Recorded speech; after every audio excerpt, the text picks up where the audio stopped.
teman-teman sekalian. Berjumpa lagi dengan kami di Inspiring SBR. Apa kabar semuanya?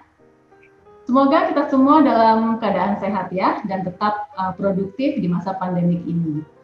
Kali ini di Inspiring SBR, kita akan membahas tentang program psikososial di Sekolah Bogor Raya. Perlu kita ketahui bersama juga, sebenarnya dari Dinas Pendidikan pun mengarahkan agar setiap institusi pendidikan mempunyai program psikososial yang bertujuan untuk membantu dalam hal ini dukungan psikologis bagi para guru dan siswa agar sama-sama siap menjalani pembelajaran dengan metode yang baru. Ya, dalam hal ini semuanya melakukan pembelajaran jarak jauh. Nah, bersama kita di sini ada para tamu istimewa, Bapak Ibu teman-teman sekalian ya. Di tengah kesibukan mereka, semua nih masing-masing kali ini bisa menyediakan waktu untuk berbagi bersama kita di Inspiring SBR. Ada Ibu Eka, Wakil Kepala Sekolah Bagian Kesiswaan Taman Bermain dan Taman Kanak-kanak Sekolah Bogor Raya. Ada juga Ibu Ria, Wakil Kepala Sekolah Bagian Siswaan di Sekolah Dasar Sekolah Bogor Raya, dan Ibu Regi. Ibu Regi ini konselor dari Taman Bermain dan Taman Kanak-kanak. Banyak nih Bapak Ibu. Satu lagi ada lagi Bapak Bayu, konselor SD ya. Tambah lagi satu lagi Bapak Ibu dan teman-teman sekalian, ada Ibu Dewi, konselor dari SMP SMA. Nah, semuanya ini dari Sekolah Bogor Raya. Jadi khusus hari ini Bapak Ibu teman-teman sekalian, saya undang para konselor dari masing-masing level dan juga wakil kepala sekolah kesiswaan di TK dan di SD ya. Mari kita sapa dahulu. Selamat siang Bapak Ibu sekalian. Selamat siang Ibu. Sehat semuanya ya? Sehat Bu. Sehat. Good. Oke, ini seru nih karena rame. Biasanya saya cuma berdua ya atau berempat. Ini masing-masing dari masing-masing level ada hari ini, khusus spesial banget. Oke, pertama saya mau tanya ke Bu Eka kali ya. Bu Eka, Wakil Kepala Sekolah Bagian Siswaan di tingkat playgroup dan kindergarten atau taman bermain dan taman kanak-kanak Sekolah Bogor Raya. Bu, kondisi apa sih saat ini yang ada membuat ya agensi program psikososial harus diadakan di sekolah? Mungkin mulai dari tingkat TBTK ini ada yang bisa Ibu Eka sharingkan ke kita semua, baik dari sisi apa nih tua siswa atau mungkin guru. Kan Bu Eka? Ya Ibu, kalau untuk tingkat taman bermain dan TK itu sebetulnya yang paling struggle adalah orang tua dan guru ya Bu. Kalau anak-anak karena mereka ada di melakukan pembelajaran daring ini ada di rumah, jadi mereka berada dalam tempat yang paling nyaman buat mereka gitu. Nah justru tantangannya di orang tua nih Bu. Jadi orang tua itu kan harus membantu mendampingi anak-anak ya beradaptasi di rutin ini gitu selama pembelajaran jarak jauh berlangsung. Terus sementara itu orang tua juga masih harus bekerja di rumah gitu. Kesulitan yang sering dikeluhkan oleh orang tua adalah bagaimana mereka membujuk anak-anak untuk bangun pagi, terus mengingatkan anak-anak untuk fokus mengikuti pembelajaran jarak jauh ataupun menyelesaikan tugas-tugas yang diberikan oleh sekolah. Jadi kadang-kadang hal-hal yang membuat orang tua lelah, capek ataupun repot gitu kan. Jadi membuat orang tua mudah marah, itu juga menimbulkan dampak ke anak ya jadinya. Tapi di sisi lain ada juga kok orang tua dan anak yang akhirnya bisa bekerja sama ya. Bisa mereka jadi membuat rutin bersama-sama gitu. Menyusun schedule jadwalnya, oh ya jam 8 pagi ini udah harus siap ya nak ini. Jadi terus pembiasaan-pembiasaan baru yang bisa dilakukan bersama gitu. Dari sisi guru pun sama Bu Christina. Jadi guru-guru juga struggle sih dengan perubahan ini. Mereka harus mempersiapkan, mengerahkan ekstra tenaga gitu untuk PJJ ini. Nggak semuanya bisa dapat dengan mudah beradaptasi sih Bu. Jadi ada yang lebih gampang ya untuk menyesuaikan, misalnya membuat video gitu, membuat materi pembelajaran yang perubahan perencanaan pembelajaran, materi belajar, aktivitas yang akan dilakukan. Guru-guru juga harus menambah skill-skill barunya, terutama dari kemampuan teknologi mereka, Bu. Jadi sebetulnya guru dan orang tua sih di sini yang lebih banyak ya untuk untuk berusaha berubah gitu, Bu. Iya, apalagi kalau di playgroup dan TK ini ya, teman bermain taman kanak-kanak ini kan anak-anaknya mungkin gini ya Bu Eka, aku kan di rumah. Iya, betul. Saya kalau di rumah kenapa saya harus bangun pagi? Kalau berangkat sekolah gitu ya. Mungkin Iya. Kondisinya seperti itu tadi maksudnya Bu Eka ya, susah banget. Betul. Terus mereka mungkin lihatnya ini tempat saya bermanja sama mama ya, mama papa gitu. Lah kok iya saya jadinya harus belajar terima instruksi dari orang tua misalnya pengarah. Iya, betul seperti itu. Biasanya pengarahannya dari guru ya Bu Eka ya. Kenapa Ibu Christina? Mungkin pengarahannya dari guru. Iya, betul Ibu. Jadi guru juga berusaha untuk membuat kegiatan PJJ yang interaktif, yang fun gitu, sehingga anak-anak lebih tertarik untuk ikut. Itu sih. Jadi dari sisi orang tua dia harus bisa menyikapi ya, gimana caranya supaya anaknya itu bisa melihat kondisi di rumah kayak di sekolah gitu kan ya Bu? Iya betul Bu. Mau mengikuti schedule dan lain-lain, dan guru juga harus find out ya Bu ya cara-caranya buat ngajar secara online ya gitu ya. Betul. Yang pernah panik gitu kan? Iya. Oke. Itu kondisinya ya Bu Eka ya? Iya Bu. Nah, gimana dengan sekolah dasar? Nah, kita mau tanya Bu Ria nih, karena kan pasti kalau dari sisi konten aja mungkin udah tingkat difficulties-nya atau tingkat kesulitannya lebih tinggi ya Bu. Silakan Bu Ria. Oke, sama sih sebenarnya Bu Christina dengan kondisi yang Bu Eka sampaikan tadi, dari orang tua, guru, dan juga siswa. Kalau di SD itu juga kita harus lebih adaptif dan juga lebih kreatif untuk menghadapi keadaan sekarang ini. Untuk guru-guru biasanya mereka juga mengupgrade skill mereka, khususnya untuk membuat pembelajaran itu lebih menarik, lebih engage juga ke anak-anak. Jadi mereka itu menyempatkan waktu untuk mengupgrade skill mereka untuk yang berhubungan dengan teknologi, how to engage the student dan lain sebagainya. Tapi yang paling penting sebenarnya di sini kita juga ingin memperhatikan well-being anak-anak sih Bu Christina. Jadi guru-guru juga tidak hanya dibekali secara technical issue yang berhubungan dengan teknologi, tapi juga berhubungan dengan bagaimana sih mengengage anak-anak mau untuk hadir ke kelas, tetap berkomunikasi dengan guru dan teman-teman. Jadi kita juga tahu perkembangan mereka walaupun mereka ada di rumah gitu. Itu dari sisi gurunya. Kalau dari sisi orang tua, komunikasi kami lebih intens nih di masa PJJ ini. Jadi karena kita melihat orang tua itu support system terdekat untuk anak-anak selama masa PJJ.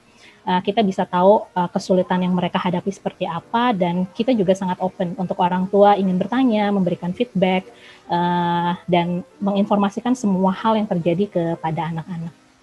Kalau anak-anak, lucu lagi nih Bu, di awal-awal mereka happy. Aku ada di rumah nih, bisa main gadget seharian, tapi hampir 1 tahun lebih mungkin ya, motivasinya itu udah mulai turun nih Bu. Jadi info yang masuk ke kami itu orang tua selalu banyak menanyakan, Bu, gimana ya cara meningkatkan motivasi anak?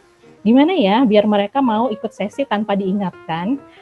Gimana ya mereka harus submit tugasnya on time? Jadi isunya itu udah bergeser nih sekarang. Jadi lebih ke arah motivasi, tetap menjaga mood anak-anak untuk mau attend the school, attend the class, itu yang menjadi isu terbesar sekarang ini. Itu sih Bu Christina. Kalau motivasi supaya bisa attend kelas dengan semangat gitu kan Bu, itu lebih banyak masalahnya ditemukan di kelas berapa Bu? Kan soalnya kalau SD tuh lumayan ya Bu gap usianya ya. Betul. 6 sampai 12 itu ya Bu ya? Ya, kebanyakan isunya itu kita muncul di upper level Bu, jadi kelas 4 sampai kelas 6, itu untuk isu motivasi. Kelas 1 sampai kelas 3 itu mereka karena masih happy ya, dan guru-gurunya juga punya, di kelas 1 sampai kelas 6 juga guru-gurunya mencoba metode yang beragam. Cuma memang turns out-nya upper primary itu yang memiliki challenge motivasi yang paling terbesar sekarang ini. Gitu Bu Kris. Ya, kalau bicara kondisi sih Bu, kebetulan kan anak saya di SBR Bu. Iya. Iya ya Bu Ria. Betul. Di SBR, waktu awal-awal itu kita orang tua lebih panik. Nah, paniknya gini, bisa nggak nih anak ini Zoom, ya kan? Maksud saya mengikuti pemberian pembelajaran itu lewat online, ya mungkin aplikasinya salah satunya dengan Zoom. Lalu ada aplikasi yang lain-lain lah untuk menyerahkan tugasnya, lalu untuk bikin portfolio. Ini ngerti nggak nih anak ya gitu? Maksudnya kita yang lebih kayak terbebani untuk jangan sampai anak saya ketinggalan gitu ya. Gimana caranya supaya anak saya tuh bisa cope gitu, mengikuti arahan gurunya dengan baik walaupun tatap mukanya lewat online ya. Gitu, itu sih kondisinya. Tapi saya mau share juga di sini. Artinya dari satu sisi saya cukup puas ya, anak saya sekarang ini udah dari bulan Maret ya Bu Ria ya. Betul Bu. Tahun lalu kita sudah pakai pembelajaran jarak jauh. Nah sekarang kondisinya waktu awal orang tua panik bingung, saya termasuk. Nah sekarang ini adalah berbeda. Gitu. Anak saya lihat sudah lebih independen atau bahkan dia kayaknya lebih percaya diri gitu untuk memulai segala sesuatunya lewat aplikasi yang ada. Lebih pede gitu. Tahu kapan ada Zoom, kapan ada sinkronus ya sebutnya di sini ya. Iya betul. Dia lihat dari schedule-nya sendiri, itu lebih independen, lebih mandiri. Lalu kemudian dia bisa cek to-do list-nya. Jadi lucunya kalau setiap kita pulang kerja gitu, misalnya ketemu dengan anak di sore hari, ini saya cerita aja ya. Jadi dia bisa share tuh, Mami lihat nih tugas saya, to-do list saya habis. Wah, dari 4 tinggal 3, 2, terus dia pamer nih sekarang udah kosong. Jadi saya menyelesaikan tugas gitu. Nah itu suatu yang menarik ya, fenomena yang sekarang yang mungkin saya rasa nggak saya aja sendiri, tapi mungkin orang tua lain juga menyadari ada satu keterampilan yang bertambah ketika anak-anak sekarang lewat PJJ. Iya. Saya setuju dengan Bu Ria, itu oleh karena itu kita ada topik psikososial hari ini ya, tentang kesehatan mental dan kesiapan anak-anak tentunya, menjaga motivasinya bagaimana, yaitu makanya kita punya sesi ini ya Bu ya. Iya betul Bu. Dan benar ya apa yang Ibu Christina bilang, itu poin plus banget dari PJJ sekarang. Yang awal-awal itu di SD kebanyakan yang takut itu orang tua. Bisa nggak ya anak-anak cope dengan semua situasi dan lain sebagainya. Tapi ternyata mereka adalah salah satu yang lebih adaptif dan cepat banget untuk adjust dengan situasi. Dan hasilnya Bu Christina bisa lihat sekarang ya. Struggling di awal, tapi proses itu yang harus kita kita appreciate untuk anak-anak so far. Iya betul Bu, saya setuju. Oke, kita lanjut. Terima kasih ya Bu. Iya Bu. Bu Ria ini mungkin karena kesehariannya juga bertemu para guru, koordinator kurikulum untuk membicarakan situasi apa yang harus diberikan, pembelajaran online yang bagaimana, itu mungkin ada hubungannya ke sana. Walaupun juga ada wakil kepala sekolah bagian kurikulum, jadi mungkin tahu apa yang terjadi dari awal kita melakukan pembelajaran jarak jauh sampai sekarang. Nah, kita akan tanya selanjutnya Bapak Ibu dan teman-teman sekalian ya. Pastinya perubahan dari cara belajar tatap muka menjadi jarak jauh ini atau online ini menimbulkan perlunya upaya adaptasi, keterbukaan dan lain-lainnya. Dari sisi psikolog kita mau cari tahu nih, makanya kita undang psikolog hari ini. Kita undang konselor, Kita mau dengar juga nih dari para konselor di Sekolah Bogoraya ya. Mungkin bisa dijelaskan oleh masing-masing. Berikut sedikit bercerita tentang program yang ada di psikososial Sekolah Bogoraya ya, yang diadakan khususnya di level masing-masing dari playgroup TK, SD dan SMP SMA. Kita mulai dari Ibu Regi dulu. Ibu Regi ini konselor di tingkat TK dan teman anak-anak dan playgroup ya, teman bermain. Mari, silakan Bu Regi, kita tanya dulu ya Bu ya. Ini program psikososial di TK apa Bu?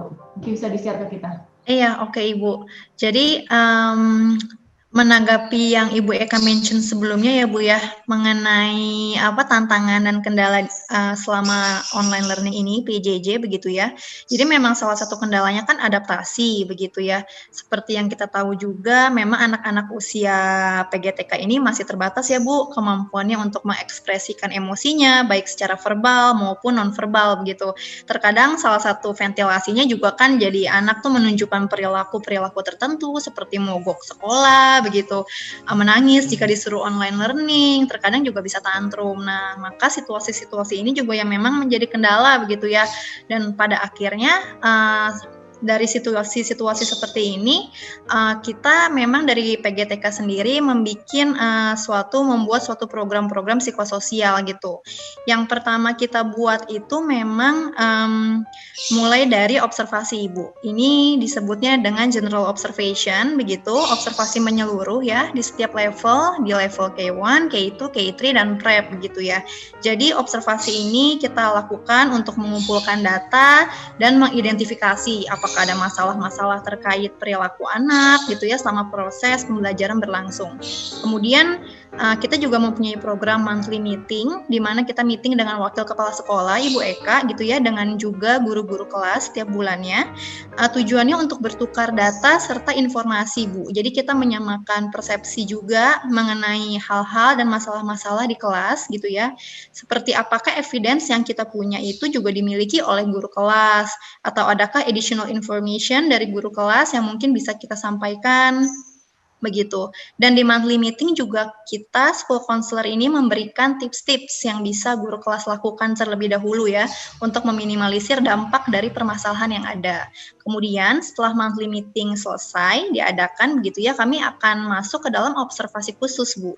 Gitu. Observasi khusus ini walaupun khusus tapi tetap dilakukannya secara indirect gitu ya. Jadi setelah berdiskusi dengan guru kelas pada saat monthly meeting, maka kita akan melihat nih anak-anak yang menjadi highlight itu diobservasi gitu ya, kita observasi secara khusus. Nah ini juga challenge tersendiri Bu untuk kita gitu ya, karena anak-anak kan tidak bisa ya Bu diobservasi seperti kita observasi misal anak-anak yang usianya lebih matang begitu ya, seperti usia SD, SMP, SMA begitu, maka observasi khusus pun tetap dilakukan indirect ketika anak-anak sedang bermain begitu ya, sedang melakukan sesi pembelajaran. Nah, disitulah konselor akan mengumpulkan data dan informasi, menilai dan juga mengevaluasi case-case tersebut gitu secara menyeluruh gitu. Kemudian jika masalah yang dihadapi anak memang semakin signifikan dan semakin mengganggu, maka kami akan mengarahkan guru kelas untuk juga membuka komunikasi dengan orang tua dan segera menjadwalkan untuk parents meeting begitu. Nah, setelah parents meeting, kami biasanya memang mengundang orang tua ya di sesi parents meeting begitu. Tujuannya sih memang agar pihak sekolah dan orang tua ini dapat bekerja sama, mengkontribusikan diri untuk mendukung anak, salah satunya dalam hal terkait social emotional learning development begitu. Kami juga memberikan rekomendasi-rekomendasi yang dapat guru dan orang tua lakukan bersama-sama di rumah untuk membantu anak tersebut begitu. Kemudian selain observasi dan konseling, kami juga school counselor dan pihak sekolah juga memberikan beberapa kegiatan seperti stress relieving activity ya, merupakan salah satu kegiatan seperti art activity, yoga dan sebagainya. Kemudian kami juga setiap minggunya mempublish poster Ibu gitu ya. Posternya ini memang diupload di Padlet untuk membantu parents begitu, dan kita juga memberikan insight-insight, tips-tips mengenai parenting seperti itu. Nah, salah satu contoh poster yang memang pernah yang sering kali sih ya gitu kita lakukan, kita publish gitu mengenai how to deal with tantrums gitu ya. Jadi ada beberapa tips-tips juga mengenai bagaimana sih kita dealing dengan anak kita yang memang punya tantrum begitu ya, dengan cara yang lebih bijaksana tentunya. Kemudian salah satu posternya lagi mengenai helping children cope with stress during the outbreak begitu, mengenai hal-hal yang memang dialami students juga selama masa pandemi ini begitu. Ya, tips-tips seperti itu yang biasanya sih menjadi topik poster kami sih Bu, dan diharapkannya memang sedikit banyak bisa membangun awareness para orang tua ya mengenai social emotional issue pada anak-anak seperti itu. Jadi keren ya Bapak Ibu dan teman-teman audiensnya Inspiring SBR. Kalau saya sih lihatnya gini, ini konselornya hebat banget gitu, pasti kan punya apa itu area ya yang buat diobservasi ya Bu Regi ya. Betul. Kalau di sini Bu, biar audiensnya penasaran. Pasti ada area yang dilihat gitu ya, dan ada dari masing-masing area itu pasti ada pembagian lagi ya Bu ya. Betul, betul. Untuk dilihat di masing anak-anak ya. Maksudnya saya tuh, jadi observasinya nggak cuma sekedar melihat, lalu udah didiskusikan ke guru ya Bu Regi. Luar biasa. Saya juga senang sih melihatnya kalau ada konselor yang secara aktif seperti Bu Regi ini gitu. Wah, sayang anak saya cuma satu Bu, ada di SD. So, kalau ada yang di TK, saya masukin di TK ya Bu Eka ya. Seru itu. Oke, Bu Regi, banyak banget tadi yang di-share ke kita ya. Tadi ada disebut dan lain-lain, berarti banyak ya. Nggak cuma yang tadi Ibu Regi sampaikan. Tapi saya ada gambaran sih, dan saya rasa Bapak Ibu dan teman-teman Pirsawan yang Inspiring SBR di luar sana juga pasti ada gambaran. Wah, seru banget ya. Berarti ada perhatian, atensi ke social emotional learning-nya masing-masing siswa SBR, bahkan dari tingkat TK. Tapi saya masih penasaran di SD bagaimana. Terima kasih ya Bu Regi. Satu lagi pertanyaan saya buat Bu Regi. Apa sih harapannya Bu dengan menjalankan program psikososial di playgroup dan kindergarten ini di Sekolah Bogor Raya Bu Regi? Oke Bu, jadi harapannya sih nggak muluk-muluk ya Bu ya. Memang salah satu objektif goalnya tersendiri itu yang terpenting sih kita di sini bisa membantu dan menjadi supporter untuk anak-anak, begitu terutama anak-anak yang memang menghadapi masalah di area sosial emosional ya Bu ya. Berhubung kan sekarang lagi pandemi season yang dimana memang kita aja orang dewasa cemas gitu ya, apalagi kan anak-anak begitu menghadapi berbagai uncertainties yang ada ini kan tidak mudah gitu. Jadi harapannya sih itu Bu, bisa terus mensupport anak-anak melalui observasi gitu ya, sesi konseling, kemudian melalui activity yang fun, dan juga sekaligus poster-poster yang memang bisa mengedukasi orang tua gitu. Tujuannya ya bisa membantu orang tua juga ya, selain membantu anak juga membantu orang tua menghadapi kecemasan yang ada pada anak, perubahan pola perilaku pada anak gitu, dan yang pastinya juga mendukung kelancaran proses belajar dan mengajar. Anti mama galau, ya kan? Karena kan di awal kan itu isunya viral mama-mama galau tuh. Kalau yang ini hebat nih di SBR. Oke, terima kasih ya Bu Regi ya. Ya Bu. Yang luar biasa, saya juga support harapannya Bu Regi. Saya pengen juga itu terjadi, ya. Lalu selanjutnya kita mau dengar dari Pak Bayu. Pak Bayu, konselor di tingkat sekolah dasar Sekolah Bogor Raya, Bapak Ibu dan teman-teman. Gimana dengan program psikososial di tingkat sekolah dasar Pak Bayu? Oke, baik Bu Christine. Sebenarnya pendampingan psikososial sudah kita laksanakan ketika masa awal PJJ di bulan Maret. Waktu itu konselor memberikan sesi ke kelas-kelas dengan melakukan kegiatan seperti art terapi dan brain gym. Dan di awal tahun ajaran ini, kami tetap melaksanakan berbagai sesi psikoedukasi dengan berbagai topik yang tentunya disesuaikan dengan kebutuhan grade level masing-masing. Contohnya, bagaimana cara mengekspresikan emosi secara baik dan benar, bagaimana menghadapi kebosanan ketika melakukan pembelajaran jarak jauh, dan juga membantu siswa mempersiapkan diri untuk menghadapi exhibition tahun ini. Dan selain itu, konselor juga melakukan observasi kelas secara berkala untuk melihat proses belajar maupun perubahan sikap maupun perilaku yang mungkin bisa saja terjadi kepada siswa, pada anak-anak selama pembelajaran jarak jauh. Dan saat ini, kami juga sedang memfokuskan untuk menjalankan program yang dikhususkan kepada siswa yang secara langsung terdampak COVID-19. Sesi ini merupakan sesi individu yang juga melibatkan peran guru kelas serta orang tua dengan tujuan untuk mendampingi serta memberikan dukungan kepada siswa-siswa tersebut secara emosional tanpa mengabaikan kebutuhan mereka untuk bermain dan bercerita, Bu. Jadi di data juga ya Pak, ada siswa yang mungkin terkena COVID-19 ya Pak ya, COVID-19. Ya, betul Bu. Ya, memang kalau kena itu apa sih gambarannya nih Bu? Sorry saya balik ke Bu Ria. Kalau anak kena COVID-19 memang ada pengaruhnya bagaimana Bu? Bisa dikasih tahu ke kita semua di sini? Dari beberapa case yang sudah kita tangani nih Bu ya. Jadi macam-macam sih, namanya anak SD kan mereka reaksinya juga berbagai macam ya. Cuma yang kita khawatirkan itu lebih ke bagaimana mereka menerima ketika diri mereka mungkin terpapar COVID-19 secara langsung, baik orang tuanya yang positif atau anaknya sendiri yang positif. Ada anak yang ngerasa, oh ya udah nggak apa-apa, aku mau tetap gabung di kelas, mau belajar sama teman-temannya, itu ada yang seperti itu. Ada juga yang kita temukan seperti jadi lebih di rumah sih, kebanyakan kita dapat informasi juga dari orang tua.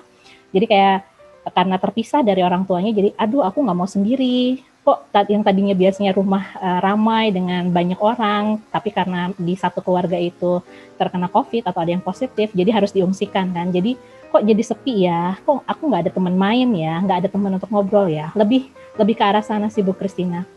Tapi untuk masa belajar sendiri sih so far dari anak-anak yang kami dapatkan informasinya terkena langsung COVID-19 ini, mereka masih antusias untuk masuk kelas karena itu satu-satunya momen mereka untuk get along sama teman-teman untuk di sesi pembelajaran gitu sih Bu Christina.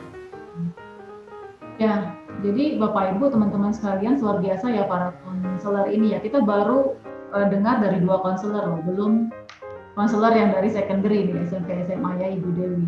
Tapi setidaknya kita semua ada gambaran atensi apa yang diberikan dari pihak sekolah ya dalam hal ini untuk mensupport para siswa di masing-masing level. Kita sudah dengar tadi juga ada perhatian yang juga diberikan kepada siswa yang terkena COVID-19. Ini luar biasa sekali ya. Mungkin tidak semua sih mungkin merasa perlu ya Bu Ria ya untuk institusi pendidikan.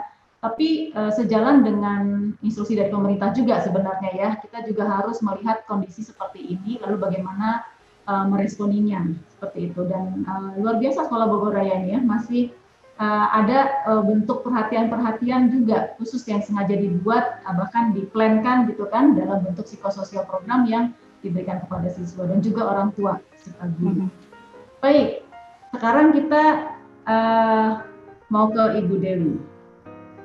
Ya, kalau Bu Dewi ini agak seru nih Bapak Ibu teman-teman sekalian. Ya, mungkin secara kan usianya jauh ya, mungkin secara sosial emosional siswanya ini agak berbeda mungkin ya. Kita dengar aja.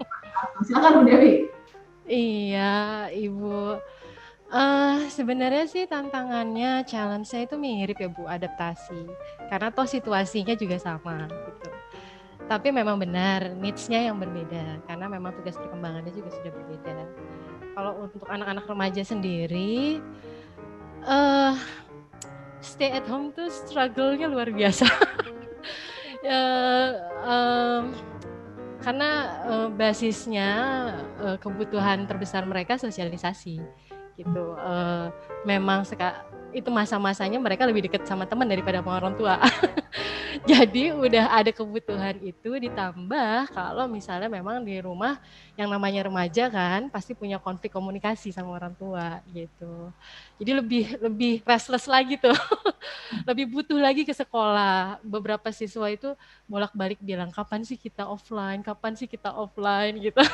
Saya bilang tumben kamu kangen sama sekolah gitu. Iya, pengen masuk lagi, pengen ketemu guru lagi, pengen ketemu teman lagi, pengen berkegiatan lagi gitu. Jadi memang banyak dari program kami tuh lebih ke bentuknya menenangkan, relaksasi gitu, self love, self compassion dan communication skills sih, Bu gitu. Kami sendiri mencoba memberdayakan. Jadi kalau di remaja itu keywordnya itu lebih keberdaya, perasaan berdaya, nggak helpless gitu. Jadi kami punya program-program rata itu dari konselornya kurang lebih sama, ada observasi juga, ada konseling juga gitu, ada coaching juga gitu. Terus kalau untuk homeroom teacher-nya kami berusaha memberdayakan wali kelas gitu. Wali kelasnya juga ya one day in a week tuh kadang-kadang main bareng gitu. Kadang-kadang coba nge-game bareng sama anak-anaknya gitu biar nggak serius terus gitu. Terus homeroom teacher-nya juga kami bekali lah untuk seminggu sekalian kami ada meeting juga gitu. Jadi untuk melihat aspek-aspek dari anak-anak yang sekarang mungkin bukan lagi teknis ya, bukan lagi aspek teknis kognisi gitu, tapi udah lebih ke spiritnya dia gimana gitu, kondisi psikologisnya dia gimana gitu. Terus kami juga mencoba program berikutnya, kami mencoba melibatkan anak sebenarnya, melibatkan remaja-remaja ini supaya mereka berdaya. Itu di SLC, Student Leadership Club. Gitu. Jadi mereka sukanya apa, mereka bikin sendiri itu klub, mereka undang temannya, mereka berusaha connecting themselves with komunitas luar dengan sesama komunitas di SBR gitu. Saya sendiri kan pegang Best Buddies tuh. Jadi itu canggih lah anak-anak tuh. Kalau saya meeting seminggu sekali, itu biasanya si leadernya yang justru tag saya, Bu kita meeting ya jam 4 gitu. Jadi saya, iya bos gitu. Gitu Bu gitu. Jadi di situ mereka merasa berdaya, merasa megang banget gitu, megang hidupnya gitu. Mungkin last but not least itu saya merasakan sih dukungan sistem, dukungan manajemen, dukungan sistem gitu. Sistem itu ingin tahu update terbaru kondisi anak-anak seperti apa. Jadi dikasih survei ke orang tuanya, dikasih survei ke anaknya. Kemarin saya juga bikin namanya emotion mapping survey gitu. Jadi saya baru tahu tuh, kita bolak-balik ngomong anak stres. Ternyata mereka bukan stres. Stres itu kan kombinasi dari anger sama anxious. Ternyata mereka burn out. Kombinasi dari sad and tired gitu. Dengan mengetahui secara spesifik gitu mapping emosi mereka, mungkin kita juga lebih efektif ya melakukan pendekatannya gitu, Bu. Jadi kalau di secondary atau di SMP SMA ini lebih kepada anak-anaknya ya Bu ya? Iya Bu, udah gede soalnya, jadi lebih kepada kemandirian anak-anaknya. Kenapa Bu? Dia ada communication link ya ke parents ya Bu Ria ya, lewat parenting session kayak gitu misalnya. Tapi mungkin kalau di konselornya secondary sudah lebih kepada ke siswanya ya. Saya juga ingat sih Bu, dulu waktu saya SMA tuh everything so beautiful lah. Kalau SMA tuh masanya memang punya temen, bergaul gitu. Betul. Yang bikin beautiful temennya kan Bu, sama kecengannya. Ya, tapi memang menarik ya Bapak Ibu, teman-teman sekalian. Saya juga beberapa waktu yang lalu, sekitar 2 minggu lalu, kita sempat mengundang Best Buddies ya di Inspiring SBR, dan mereka itu memang salah satu klub yang tadi Ibu Dewi sempat sebutkan, di mana sengaja diadakan Student Leadership Club. Setiap siswa boleh memilih, boleh menunjukkan kesukaannya melalui klub yang ada di situ. Ada yang cuma sifatnya ke dalam ya Bu Dewi ya, ada juga berhubungan dengan komunitas luar, salah satunya adalah Best Buddies. Mungkin saya sudah bisa ambil sedikit gambaran lah ya, kalau kita hubungkan dari yang tingkat paling kecil nih sampai yang paling gede gitu. Yang paling kecil mungkin mesti lebih luas nih, komunikasinya kemana-mana, ke guru, ke parents gitu ya, gimana equip, readiness ke semua orang untuk pembelajaran jarak jauh ini, dari sisi psikologi tadi ya, emosional, sosial gitu. Tapi kemudian makin naik SD, challenge-nya sudah agak berbeda, dan apalagi ada misalnya kondisi siswa yang merasa sendiri, udah lain ya. Kalau di TK SD mungkin bisa diberikan survei ya Bu Ria ya, anak-anaknya yang kelas 4, 5, 6 mungkin ya Bu ya. Seperti Bu Dewi tadi share kasih survei gitu. Tapi kalau yang kelas kecil kan saya mungkin lihatnya belum, mungkin ke orang tua ya mereka ya. Ya, seru banget. Nah, ada yang ingin ditambahkan dari Bu Dewi, dari sisi guru mungkin Bu? Kita juga pengen tahu apakah ada challenge tertentu nih Bu, tantangan tersendiri yang dihadapi oleh para guru yang menghadapi remajanya yang mungkin, murid-murid remajanya yang waktu onsite mungkin antusias ya Bu? Betul. Tapi pas online itu yang tadi Bu bilang set campur apa tadi Bu? Set campur tired. Nah, set campur tired mungkin mukanya yang sekarang mukanya gini gitu loh. Maksudnya nggak antusias lagi gitu. Silakan Bu Dewi. Iya. Pada akhirnya ya Bu, apapun metode yang kami gunakan, I believe that my fellow teachers itu very resourceful Bu. Teacher di SBR itu very resourceful. Mereka pembelajar yang baik gitu. But when we talk about human spirit gitu, relationship, itu kan sesuatu yang nggak hanya dari ranah knowledge ya Bu, Itu melibatkan skills, habit, kebiasaan gitu. Eh, Kemampuan untuk menghadapi penolakan, kemampuan untuk menghadapi kemarahan, kesedihan gitu. Jadi memang kami juga melihat bahwa guru-guru juga butuh support sih Bu, support system gitu. Dan lagi-lagi yang kami galakkan gitu bahwa we are all one, kita nggak sendirian, kita saling support satu sama lain gitu. Feel free to share. Saya sendiri itu alhamdulillah ya Bu, beberapa guru juga komunikasinya lumayan baik gitu. Mereka cross check kalau mau begini bagaimana, kalau mau begitu bagaimana.